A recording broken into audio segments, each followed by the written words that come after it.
NCERT को भी मैं यहाँ पे साथ में कवर कर रहा हूँ रमेश सिंह की बुक के साथ, क्योंकि एनसीईआरटी अगर आप चलो गाइस, ऑफिस खत्म हो गया, यूपीएससी चालू हो गया। तो what is the central problem of economy?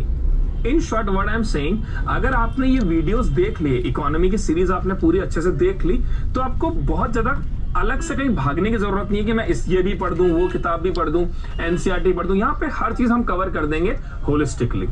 धन्यवाद। तो इकोनॉमी की सर, सेंट्रल प्रॉब्लम क्या है? किसी भी इकोनॉमी की 3 तरह की सेंट्रल प्रॉब्लम होती है।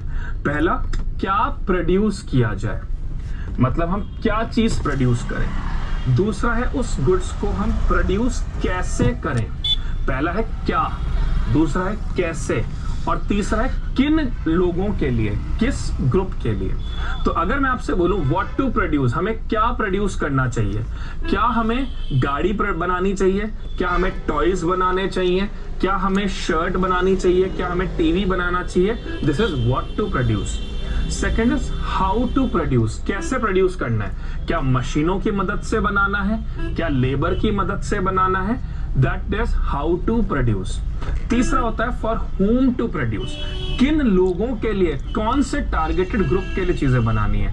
क्या हमें फीमेल्स के लिए गुड्स बनाने हैं, क्या हमें बच्चों के लिए गुड्स बनाने हैं, क्या हमें मेल्स के लिए गुड्स बनाने हैं, अडल्ट्स के लिए गुड्स बना रहे हैं, क्या हमें ओल्ड एज पीपल के लिए गुड्स बनाने हैं। This is for whom to produce. तो किसी भी इकोनॉमी के लिए 3 मेजर कंसर्न होते हैं, what to produce, how to produce and for whom to produce.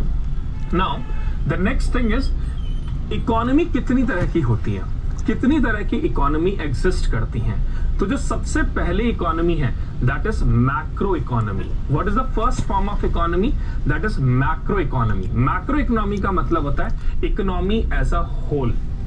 Second is micro economy, that is on individual basis. And third is meso economy, जो कि close groups और एसोसिएशन में है।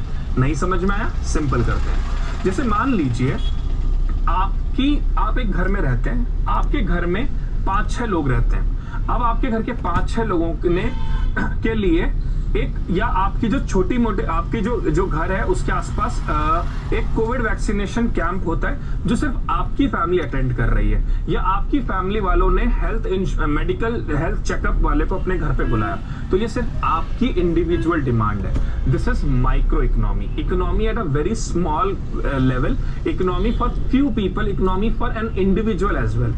This is demand and supply के basis पर। जैसे for example मैं कहूं मुझे एक गाड़ी खरीदनी है, this is my individual demand. अब हो सकता है मेरे फ्रेंड को गाड़ी नहीं खरीदनी हो, तो हम ये कहेंगे ये माइक्रो इकोनॉमी है जो कि इंडिविजुअल लेवल पे है। जो रेनार्ड फिश है उन्होंने सबसे पहले ये माइक्रो इकोनॉमी के बारे में जिक्र किया था।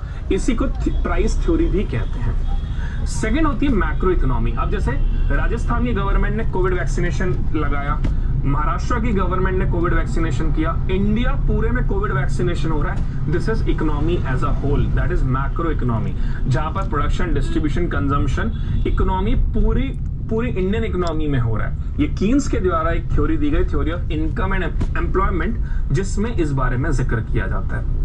And third is meso economy. Meso economy मतलब एक ऐसी इकोनॉमी